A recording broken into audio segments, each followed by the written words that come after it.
Hello everyone and welcome to the channel. Today we're working on a 2008 BMW 535i that I purchased with a long list of issues. Most of these issues I fixed prior to making this video, but there were plenty of surprises along the way to give you guys some extra content. So being the first video, this is going to be a little bit messy in the beginning. Might expect a little bit of jumping around, but I'm going to do my best to clean this up as I go along and improve my editing skills. So the Bank 2 turbocharger had seized on this car due to a massive oil leak at the feed line on Bank 2. And as a result, we lost oil pressure to the bearings, which caused it to seize. So it was time to replace the turbocharger.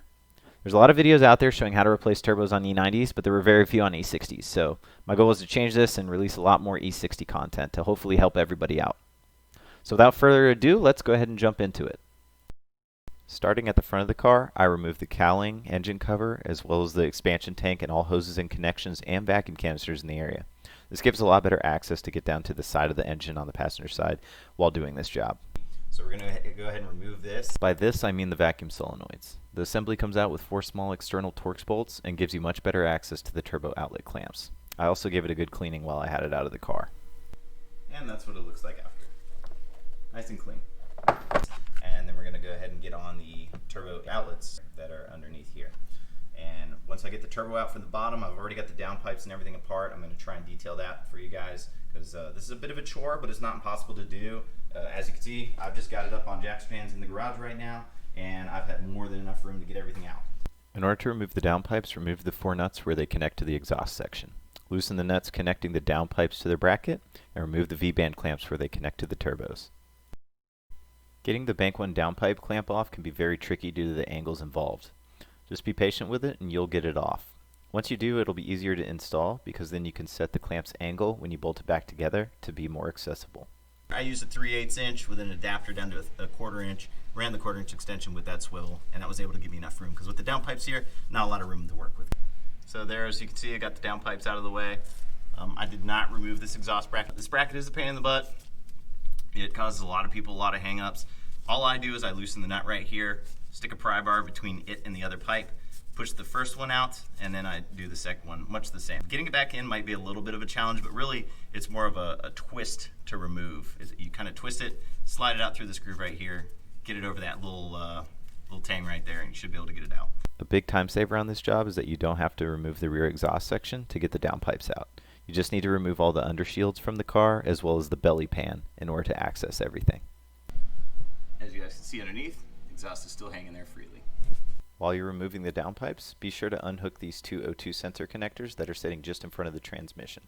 Take note of which color is connected to which connector, as there's a gray and a black one. You don't want to get these backwards when you go to reinstall the downpipes. Another tip for everyone is to go ahead and bag and tag all of your bolts, anything that you take off the car. The reason for this, you might have a delay, you might be waiting on a part or something like that to come in. So you want to make sure that when you do go to put it back together, you're not staring at all the bolts saying, oh, where does this go? This just makes it a lot easier and keeps you kind of organized. So what we're looking at here, there's the front Bank 1 turbo. We got the Bank 2 turbo here. As you see, there's a lot of oil everywhere, just kind of shining. So that was kind of a bad sign to me. There was a lot of oil on the downpipe for that specific turbo as well, which told me that there was some sort of oil leak or possibly loss of oil pressure to the turbo. Other things that I've noticed right now is that you can see there is a lot of play in that flapper, which should be closing to generate boost. So gonna go ahead and order a new turbo unit for this. I'm gonna get the Mitsubishi stock replacement because I'm not keeping this car, but I am gonna do the job right. So we'll get an installation kit. Definitely recommend getting an installation kit. I personally use the one from ECS Tuning. They include everything that you need to get this done properly, and it includes a lot of BMW parts as well. It was hard to get any useful footage of me removing the various oil and cooling hoses connected to the turbo, so I decided I'd do a separate explanation. Be sure to drain your oil and coolant prior to performing this step because otherwise you'll make a huge mess. You'll want to remove the oil drain which goes from the bottom of the turbo to the oil pan. Next, remove the cover plate that uses 4 small external Torx bolts to protect the lower coolant hose. After this, you can undo the fastener on the side of the turbo that holds 2 lines which share a connection to the turbo itself. Disconnect these 2 lines from the turbo once you remove that single fastener. All the bolts that connect to the hoses are T30s, and the last hose will connect on the top of the turbo and will be hard to access. After you remove those, you'll just have to remove the freed hoses from the engine. There's 4 lines in total that have to be removed, but after that you can remove the 8 exhaust manifold studs with a T50 Torx bit and begin gently wrestling the turbo out of the car. Well, the turbo's finally out, so we're going to go ahead and overview the N54 Bank 2 turbo from an E60, and I'm going to go over kind of what can go wrong with it, as well as things to look out for in the future, especially installation, some tips, tricks, make this a little bit of an easier job for you. You're going to have an inlet on the top here, and this little bolt right here, it's also a T30, very hard to get to, so you have to reach up over this actuator and actually get onto it. So in order to deal with this, and with the lack of clearance in here, and just in general trying to get your hand out of here, I managed to get it by using this guy. So it's a little baby ratchet, has a embedded little bit here, little bit set. This one is manufactured by Craftsman, and I highly recommend it for if you're working on BMWs. It's very tiny. As you can see, it has a whole slew of different bits that you can use. This T30 on this little mini ratchet worked perfectly. It was just enough to be able to more or less snake into the top here, get it on that, and break it loose and unscrew it. So really helped me with getting that out. So other things to keep in mind.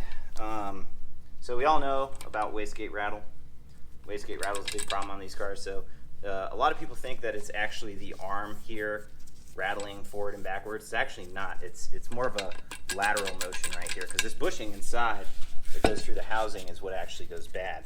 So if we go ahead and flip it over here in this manner, as we wiggle it, you see that actuator, that flapper, just moving around a lot. But it's not back and forth. As you can see, there's really no play in this thing at all, back and forth. But the bushing that goes through here is the problem. So with that, get it stand up here. This flapper is what ends up getting play in it. And once this has play, when you try to cinch it down to create boost, it doesn't seal all the way. And that's going to be a problem when you're trying to create boost. So obviously having a good seal is imperative for it to work properly. Make sure that when you replace everything on these, that you replace every single seal, every O-ring, everything that you see that you can possibly replace. And as always, it's a good idea to replace your seals. This is the intake pipe seal. We're going to go ahead and put that in. It's a good idea to replace your manifold studs. Those are torqued to 7 foot-pounds. Then make sure to replace all of your O-rings.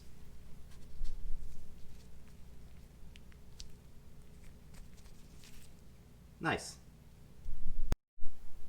One thing to look out for when you're also putting the new turbocharger in is to make sure you notice that this stud right here, which is going to allow the intake tube to connect to the turbocharger, needs to be swapped over onto the new unit if it's not there. So you can see right here, it was missing. So we're going to go ahead and move this over. That way we can go ahead and screw it on before we put it on the car and have to take it back off again. And now we're going to install the turbo.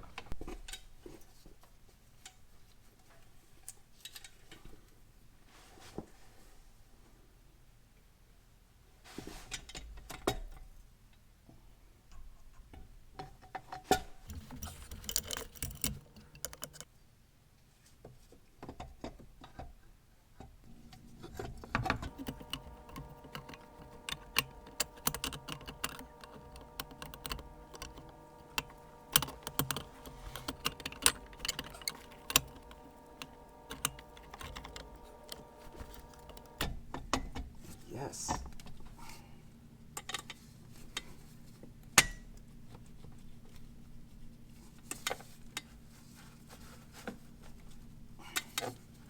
That's in.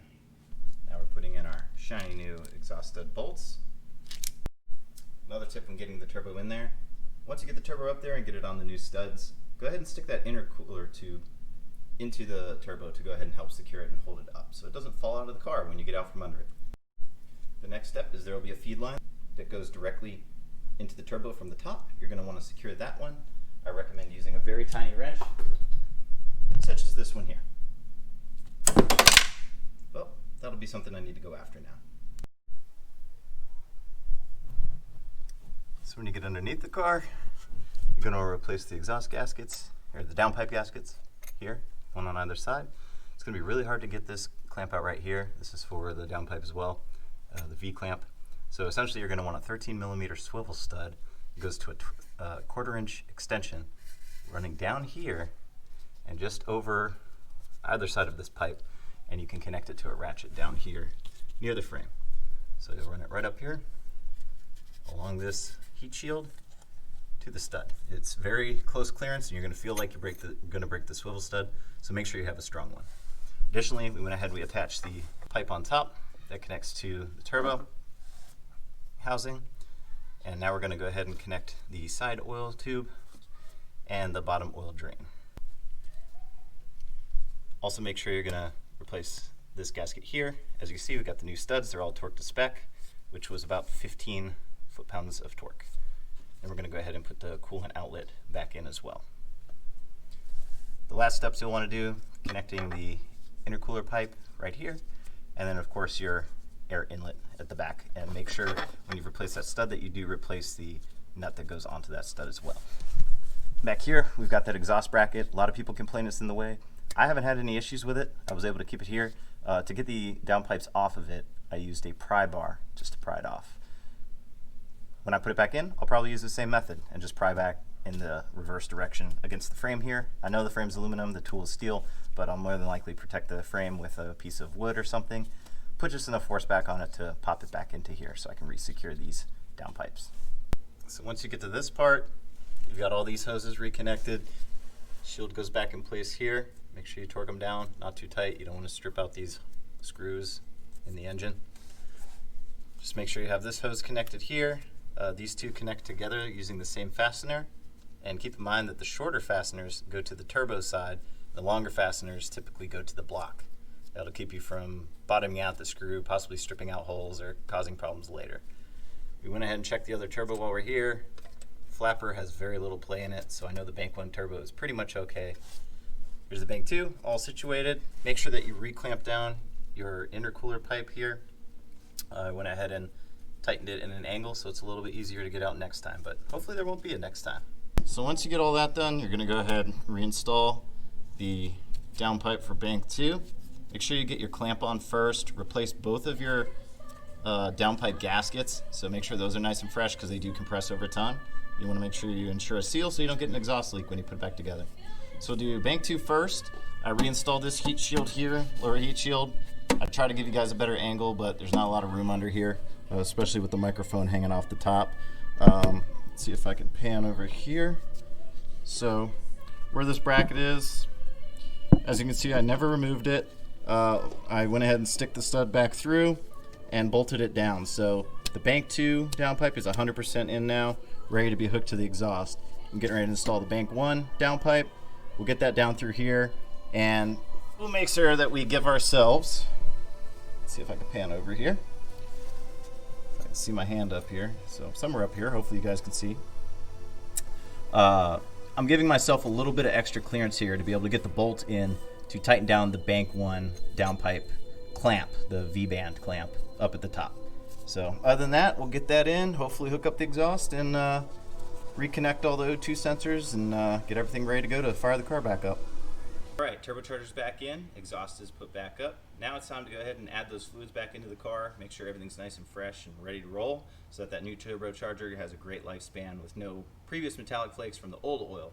So let's go ahead and make sure we get a new filter in here to catch anything that might be left over in the system. So we're gonna go ahead and start off by removing the cover here. Got the cap off. As you can see, it's already set. I pretty much pre-loosened this and took the two gaskets off. You'll have a little green gasket here typically, and then the outer housing gasket, which would be here, that larger ring on the outside. I'm going to be using a torque wrench today to tighten down the oil filter housing cap. Okay, so getting started, we're going to go ahead and open up our fancy BMW kit here. So we've got our two little O-rings, and we'll take our cap and we'll go ahead and put these together. I like to start with the small pieces that I think I'm probably going to lose, because I most likely will. And forgive me today, I'm just using one glove because I'm getting low on gloves. So there we go, we got that first one on that inner ring there.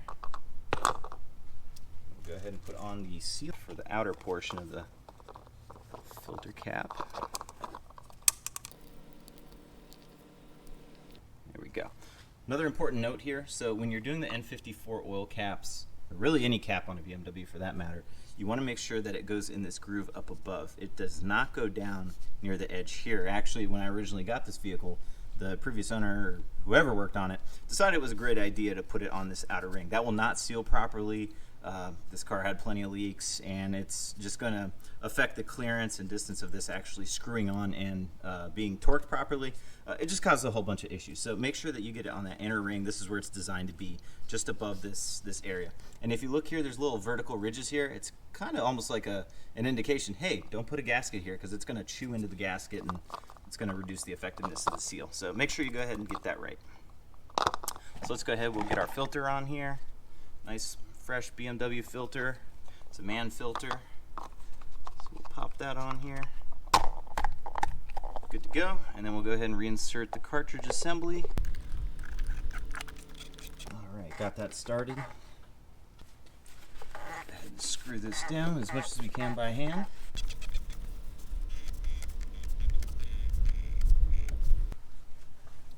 Once we're at this point where it's getting a little tight, put that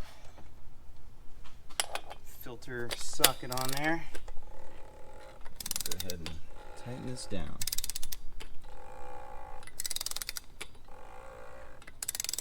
I go for about 21 foot-pounds on these. Adding oil, today I'm using genuine BMW oil. Liquid moly, also a solid choice.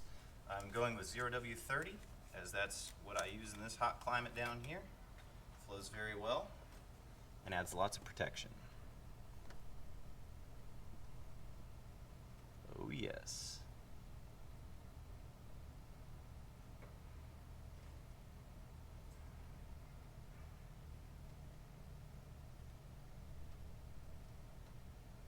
Perfect pour. 1 down, 6 to go.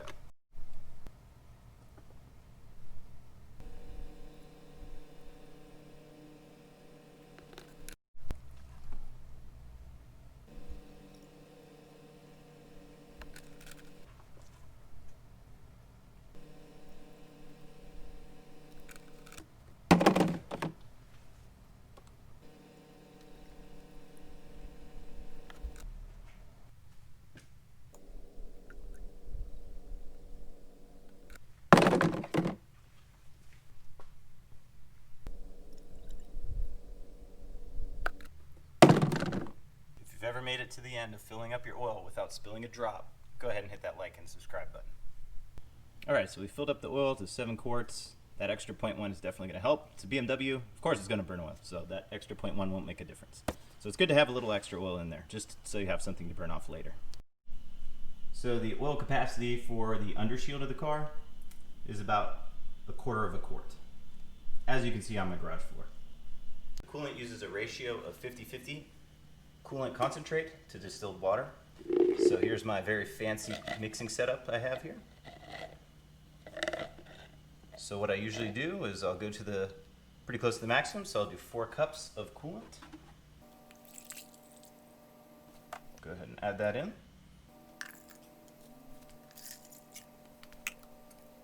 4 cups of distilled water.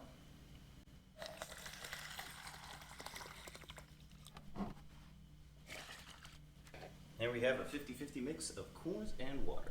When adding coolant to the car, it's very important to make sure that you add it slowly to allow any air bubbles to kind of come out and outgas as you fill. Look at those magnificent pouring seals.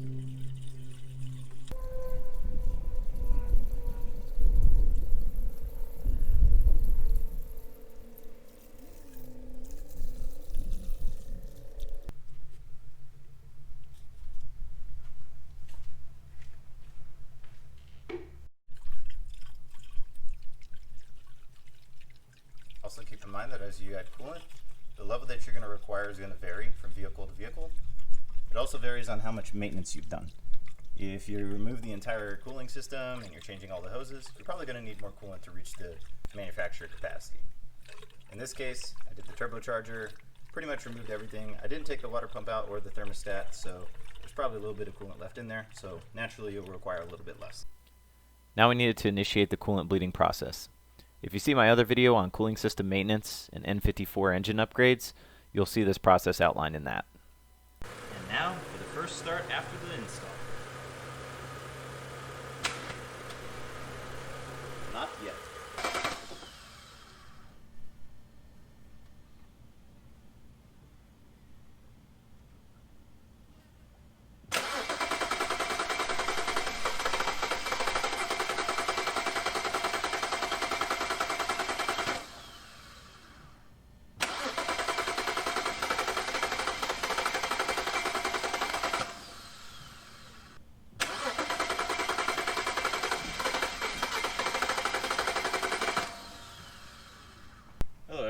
So in the process of changing the turbo and getting everything hooked back up, went to turn it over and looks like the car didn't want to start. So starting with the fuel pump assembly, I got an error for the fuel pump.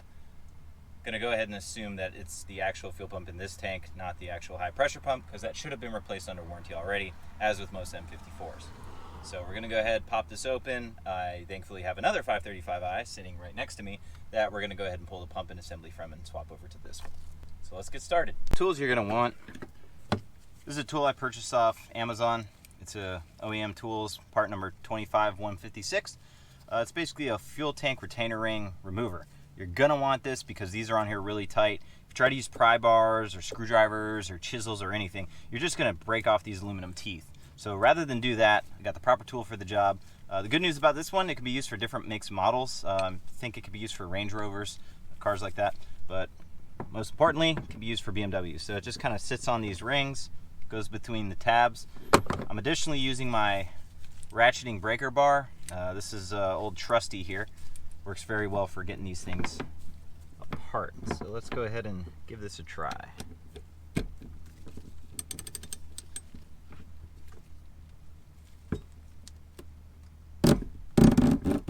There we go. So to remove this fuel line here, all you have to do, so it's clicked on like that, you just push down on it, compress the tabs, and lift it off. There you go.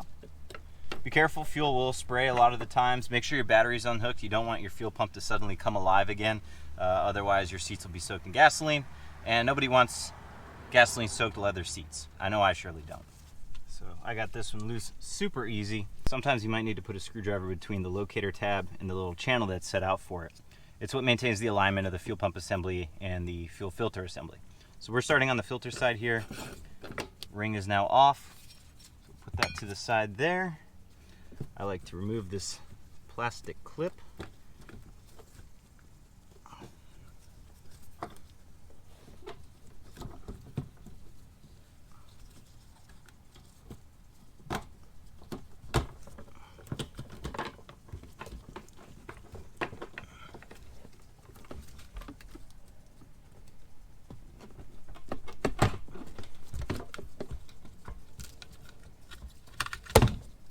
So this is the plastic clip, goes around the actual fuel tank, and it has threads on it so that you can go ahead and tighten down the fuel cap to that ring.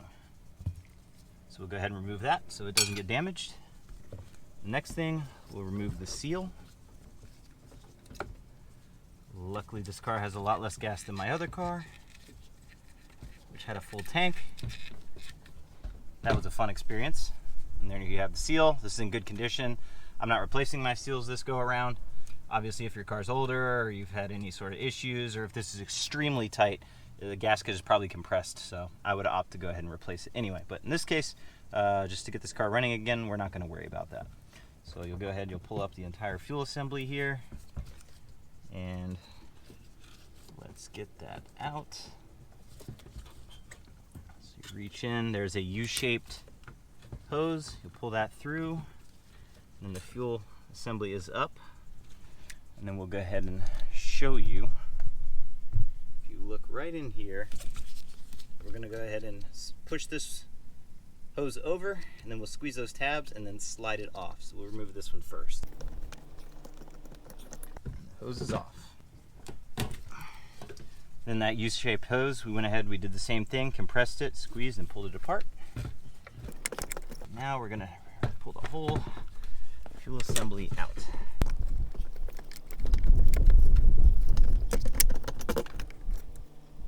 To remove this last part, there's a tab that you'll push down right in here.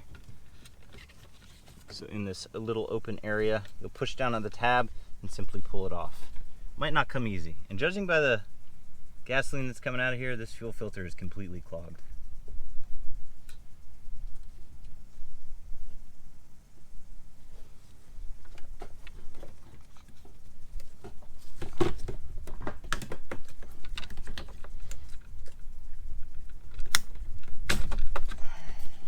Apart. Now we'll undo the electrical connector, and that's all we have.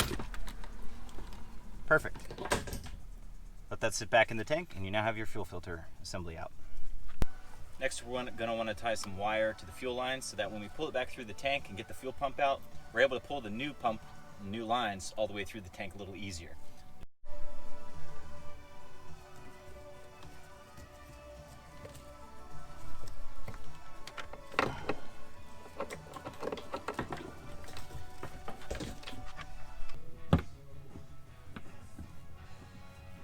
So if you're having a hard time getting these off, you'll want to stick that screwdriver down in here between the tab and the locator recess.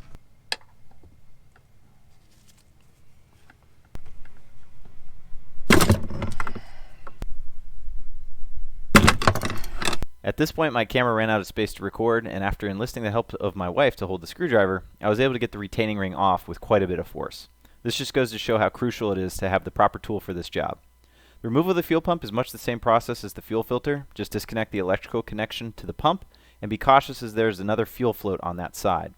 Once it's out, leave your wire behind so that you can feed the new assembly back through during replacement. The installation is essentially the reverse of removal. Well, it only took about 6 tries, but after taking the fuel pump out of the other 535i and putting it in this one, we got it to fire up. Started up with a bunch of misfires. Obviously, I assume that was all the extra oil and whatnot from having built up on the plugs from the blown turbo previously. So we went ahead, let it run for a little bit, ran a little rough, ended up burning off all the oil, cleared all the codes, runs smooth. So another success story. Time to get that front bumper back on and all the undershielding. This car is ready for its next owner. As always, thanks for watching, and don't forget to subscribe. If you have questions about performing this job, or if you just want to let everyone know how your project is going, leave them in the comments below.